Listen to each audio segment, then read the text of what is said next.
बिस्मिल्लाहिर्रहमानिर्रहीम अस्सलाम वालेकुम। मौज़ूम अली हैदर फ़ाइनेंशियल मैनेजमेंट के कोर्स के साथ आपकी खिदमत में हाज़िर है। और आज का हमारा टॉपिक है कैश फ्लो स्टेटमेंट्स। जो कैश फ्लो स्टेटमेंट्स हैं ना, वो one of the financial statements हैं और बड़ी इंपॉर्टेंट स्टेटमेंट है। और इसका जो पर्पस है वो ये क्या है, इसका पर्पस ये है कि कैश रिसीट्स और कैश पेमेंट्स एक ख़ास पीरियड में या महीने में, साल में, 3 मंथ्स में, 6 मंथ्स में, 1 ईयर में कितनी हुई है एक कंपनी की, ठीक है। और इसके रिलेटेड पर्पस भी है कि जो आपकी ना इन्वेस्टिंग एंड फाइनेंसिंग एक्टिविटीज़ हैं, इन दोनों को भी मतलब एक ना फैक्टर्स को भी इनकलकेट करता है अपने अंदर। यानी कि अगर हम देखें तो कैश फ्लो स्टेटमेंट्स हैं, उसके 3 मेन सेगमेंट्स हैं। एक cash from operating activities, cash from investing activities and cash from financing activities. और आपको पता है कि बिज़नेस इसी 3 जो इम्पोर्टेंट फैक्टर्स हैं इसके इर्द गिर्द ही घूमता है। अगर फाइनेंस होगा तो आप इन्वेस्ट करेंगे, अगर आप इन्वेस्ट करेंगे तो आप इस काबिल होंगे कि आप अपने ऑपरेशंस को रन कर सकते हैं। तो ये बहुत ही इम्पोर्टेंट किस्म की स्टेटमेंट है और इसको समझना और इसको मतलब एक ना सही तरीके से इसके कॉन्सेप्ट को लेना बहुत ही आपके लिए फ़ायदेमंद होगा। अगर हम देखें कि इनकम स्टेटमेंट में और कैश फ्लो स्टेटमेंट में क्या फ़र्क है। इनकम स्टेटमेंट है ना, वो आपकी प्रॉफिटेबिलिटी को मेजर करती है, जबकि कैश फ्लो स्टेटमेंट है वो आपकी प्रॉफिटेबिलिटी को नहीं बल्कि सॉल्वेंसी को मेजर करती है। ठीक हो गया। तो इसलिए इसको हम ना डिफरेंट मतलब एक स्टेटमेंट के तौर पे लेंगे। ये डिफरेंट इंडिकेटर्स देती है about your financial performance during the particular accounting period. अच्छा, अब हम अगर हम देखें मिसाल के तौर पे एक क्वेश्चन मैं खुद ही रेज़ करता हूँ। Give 2 examples of cash receipts and 2 examples of cash payments that fit into each of the following classifications. अब वो कह रहे हैं, अब एक क्वेश्चन मैंने रेज़ किया है कि अगर समझना हो कि ऑपरेटिंग एक्टिविटीज़, इन्वेस्टिंग एक्टिविटीज़ और फाइनेंसिंग एक्टिविटीज़ को हम अगर डिफ्रेंशिएट करना चाहें तो हम कैसे करेंगे। तो उसके लिए सबसे अच्छी जो हमारे पास एक टूल है वो एक एग्जांपल्स अगर हम दे दें तो हमें पता चल जाएगा। हर एक्टिविटी है, यानी कि operating activity, investing activity, financing activity है, उसके 2 पहलू हैं। एक पहलू है रिसीट्स का और एक ही पहलू है पेमेंट्स का। यही बात है, आप कैश रिसीट भी करते हैं, आप कैश पेमेंट भी करते हैं। ये 2 काम हैं जो आपने करने हैं कैश फ्लो स्टेटमेंट में, आपने उसको अकाउंट फॉर करना है। अब देखते हैं कि ऑपरेटिंग एक्टिविटीज़ की 2 एग्जांपल्स हैं रिसीट्स की। तो वो क्या हैं?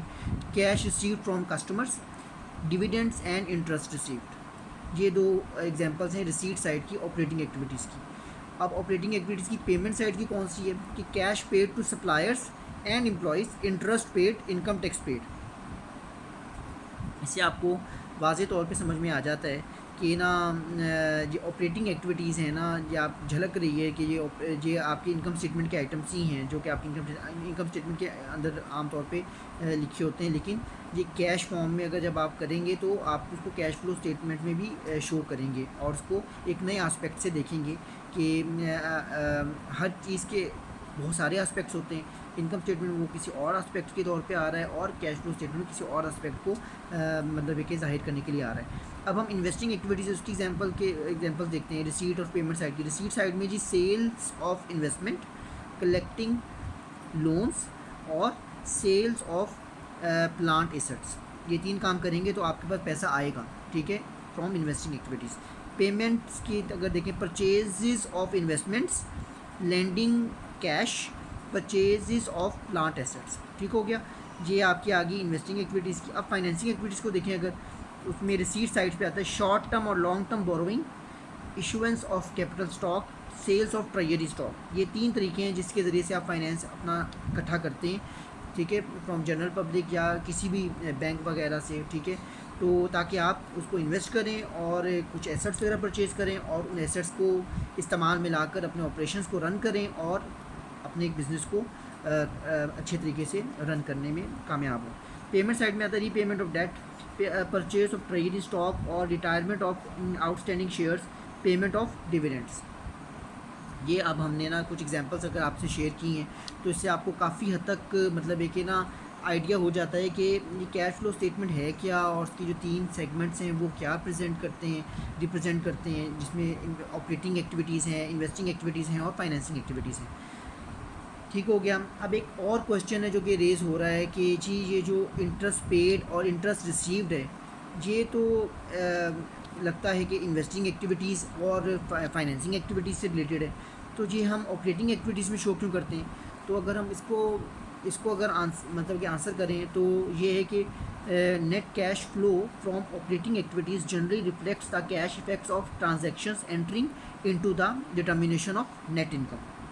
क्या कह रहे हैं जी, net cash flow from operating activities generally reflects our cash effects of transactions entering into the determination of net income because interest revenue and interest expense entered into the determination of net income, these items are classified as operating activities. मैं पहले भी ऐसे बयान कर चुका हूँ कि operating activities का और मतलब है कि ना cash flow from operating activities का और इनकम स्टेटमेंट का आपस में थोड़ा सा काफ़ी लिंक है और उसके आइटम्स और इसके आइटम्स कॉमन है। तो यही इसने बताया है कि ये क्या इंटरेस्ट रिसीव्ड और इंटरेस्ट पेड है, ये नेट इनकम की डिटर्मिनेशन में आता है, तो इसलिए हम इसको cash flow from operating activities में शो करते हैं, ना कि in cash flow from investing और फाइनेंसिंग एक्टिविटीज़ में।